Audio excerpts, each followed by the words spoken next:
Hey guys, Miss Mitchell back with you today. Today I'm going to read Big Bad Bruce. And this book is by Peet, and he wrote a lot of other books. One that I really like is called The Wump World, and I think you'll enjoy this one. This is what the cover looks like. I had to take it off because it's kind of hard to turn the page while I'm reading and fight with that cover. Here we go. It's kind of a long book, so prepare. Hope you guys have been staying busy during quarantine. Forever Green Forest was a quiet, peaceful place until Bruce, a great shaggy brute of a bear, came wandering up out of the canyon one day.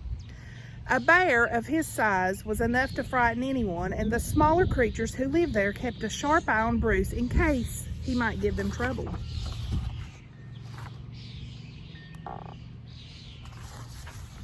The cover of this book cracks me up. Look at his face. I guess it reminds me of my dog, Otis. As long as Bruce was busy rooting around under boulders and logs, searching for a feast of beetles and grubs, there was no need to worry.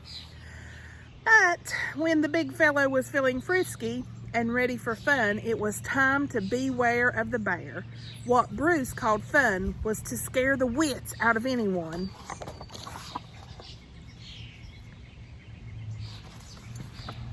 Odie.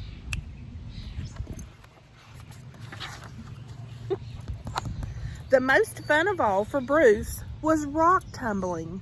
There were lots of rocks in Forever Green Forest, great jumbles of them. With a swipe of the paw, the bear sent them tumbling down the steep slopes, 3 and 4 at a time. The tumbling rocks shattered logs and flattened the bushes and brush, leaving no place for the rabbits and quail to hide. So they took off in a panic to go leaping and dodging and flying pell-mell in every direction. He's just having a good old time. Once he had them all on the run, Bruce went rolling around on the ground, exploding into great roaring, snorting fits of laughter. Ha ha ha ha ha ha ha ha ha. As long as the bear lived in Forever Green Forest, it would never be peaceful and quiet again. And for all anyone could see, he had come there to stay. Then one afternoon, Bruce made an awful mistake, a terrible blunder. He came across a huge boulder resting on a bluff and decided to give it a ride.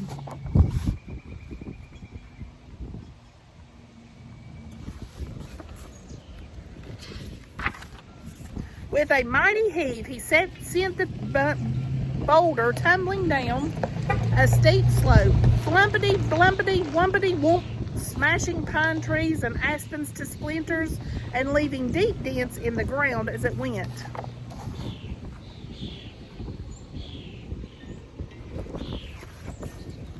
I'm filming this outside, so everybody that's going up and down the road's like trying to figure out what I'm doing. Oh well.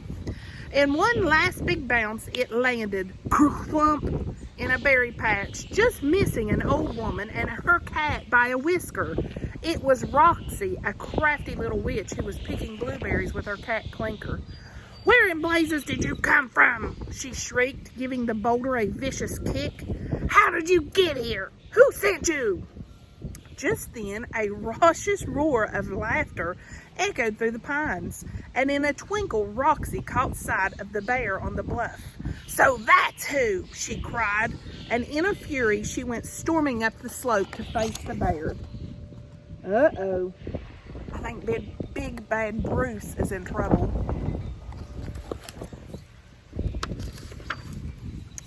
"You big hummocks!" she exploded. "You bumbling brute! That rock could have squashed me to smithereens! And you think this is funny?" "Ha ha ha!" chortled Bruce. "Ho ho ho! Ha ha ha!" The bear had never seen anything half as funny as the frantic little woman with flying wild hair. "Laugh while you can," warned the witch, "but just wait. I'll have the last laugh, Mr. Bear. Oh, indeed I will." Then she took off like a shot to go streaking down the slope so fast her cat could barely keep pace. And when the witch reached her cabin at the edge of the forest, she hatched a plot. Uh-oh. I wonder what she's going to do to Big Bad Bruce. Can't get these pages to turn. I'll make a pie, she decided. A very special pie for old Mr. Bear. In a flicker of an eye, she made the pie crust, and in a trizzle and a trice, she whipped up a filling of blueberries and honey. Now for trickery, she muttered, flipping through her magical cookbook to one of her favorite recipes. Then, reading the directions carefully, Roxy began to measure. 1 drop of dwindling, 2 blurps of belittering, a smudging of manickin, and a half teaspoon of twerp, a shrift of shortening, and then 1 pinch of capooch should do it. The instant the pie was baked to a golden brown and ready to serve, Roxy scurried out the door with it, back to the forest. Then, keeping an eye out for the bear, she crept along the shadows as slinky as a fox.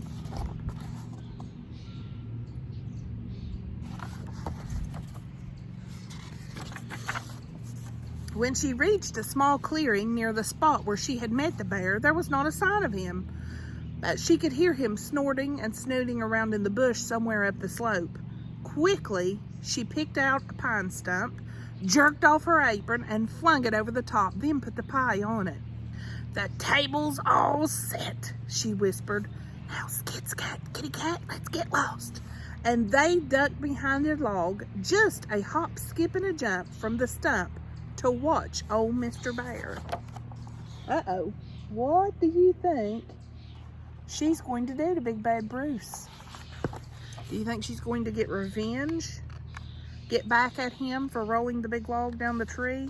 Or down to where it almost hit her? Let's see. They didn't wait long. Pretty soon, a whiffle of a breeze sent the sweet aroma of blueberries and honey drifting up to Bruce, and he followed his snuffling nose straight to the stump, snatched up the pie in his paws, and in one chomp and it was gone. "Ho, ho, ho," cackled Roxy, popping up from behind the log. "I tricked you, Mr. Bear. Oh, did I ever?" Bruce didn't like being surprised, and he let go with an angry "Ruff." "Rough yourself," Roxy shot back. "You don't scare me. You just watch out. You don't get pecked to bits by a quail or stomped on by a rabbit." Snorted the grumpy bear, and he wheeled around and lumbered off into the underbush. Wonder what she was talking about, that he would get pecked to bits by a quail or stomped on by a rabbit. But he was a big bear, so how would that happen? A quail and a rabbit are small. Bruce hadn't gone very far when he began feeling drowsy. So drowsy, he could barely keep his eyes open. So he flopped down against a tree and to rest, and in time it takes for one big yawn, he went off to sleep. While the bear slept, he gradually began to grow smaller. Inch by inch by inch, little Bruce dwindled away. He kept shrinking and shriveling until he was down to the size of a possum. And still he kept shrinking. When the diminishing spell was finally finished, the bear had dwindled all the way down to the size of a chipmunk.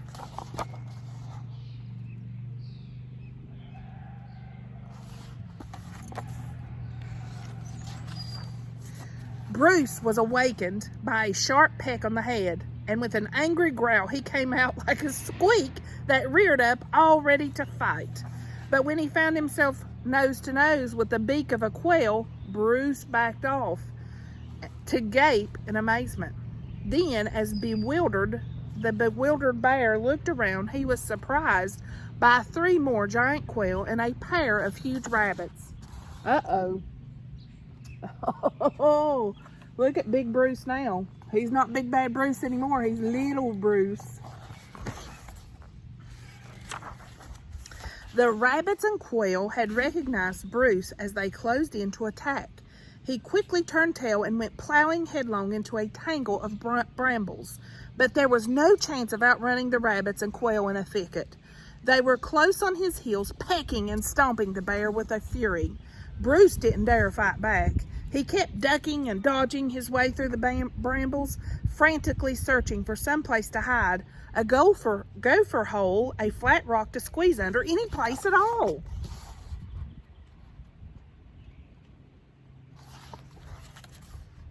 So he has really messed himself up. That witch fixed a pie and tricked him, and now he's little. At last, he stumbled into a forest of cattails at the edge of a creek, and in a flying leap, flung himself into the water. Kerploosh, and bobbed up well beyond the reach of rabbits and quail. Then, kicking and thrashing with all 4 feet, Bruce headed for the opposite bank, which was a long swim for a tiny bear. About halfway across, a sudden swirl of current sent him spinning around and around, upside down and under. Oh no.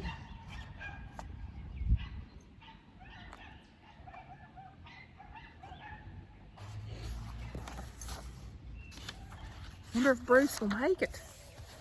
Bruce was about to be swept down by the twisting creek and away forever when he grabbed onto a rock and managed to haul himself out of the water. Then he bruised and bedazzled bear sprawled out on his belly, choking and wheezing and snorting out bubbles until at last he was able to breathe. For a long time he lay there staring into the swirling stream, trying to figure out what could have happened to make him so small. He wondered if it might have been something he ate. Suddenly, he remembered the blueberry pie and the fierce little woman who had warned him, "Watch out! You don't want to get pecked to bits by a quail or stomped on by a rabbit." And all of a sudden, Bruce realized he had been tricked by a crafty old witch, shrunk by a magic spell.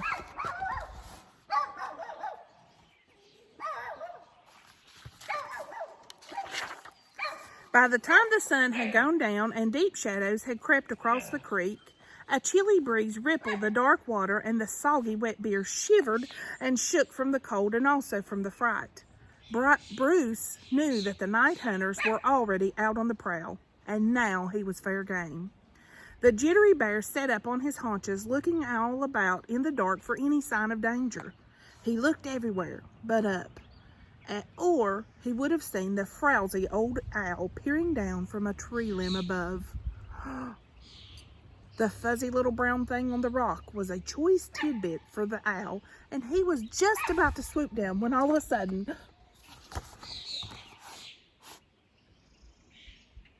I think the birds like listening to this story too. A screechy voice split the air. "Ah, Mr. Bear! Mr. Bear!" With a terrified whoo, whoo, the owl sailed off into the night, leaving the bear to face another kind of danger. In desperation, Bruce scrunched himself up into a little ball, hoping the witch would mistake him for part of the rock. But there was no chance of fooling foxy old Roxy.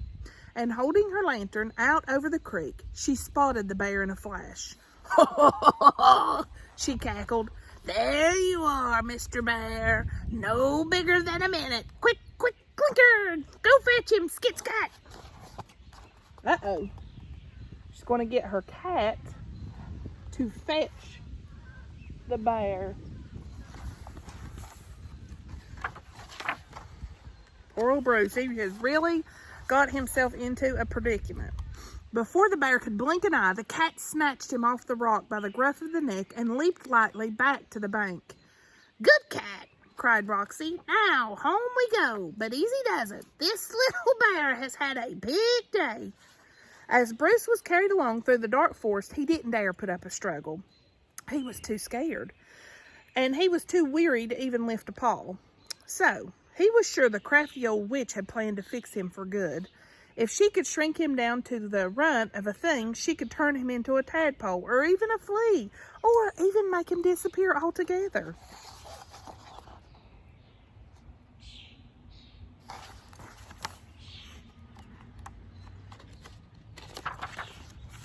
But To the bear's surprise, the witch turned out to be a kindly old woman and as gentle as could be, just as long as she kept her temper. Roxy loved flowers and birds and animals, especially small animals, and soon she grew very fond of the tiny bear, so she decided to keep him that way. Clinker the cat also took a liking to the bear, and they ate out of the very same bowl and slept in the same corner together under the kitchen stove.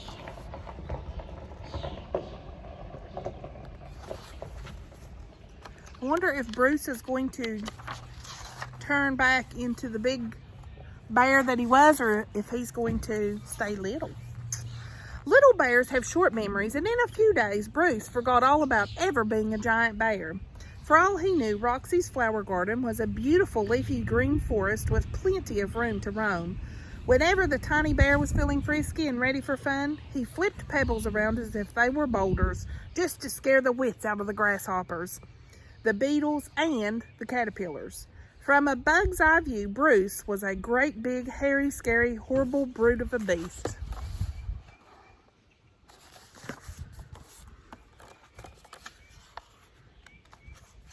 The end. So, Big Bad Bruce wasn't so nice, so the witch turned him into Little Bad Bruce and kept him as a pet. So, I hope you enjoyed this book. I want to give another shout out to Cohen Perry, who said he really enjoyed watching these stories, and he logged on even without his mom's help to watch them. So, hey Cohen, I hope you like this story, and my friends Logan, Alara, and Skylar Curry, I hope you're watching too. I'll see you all next time. Bye guys.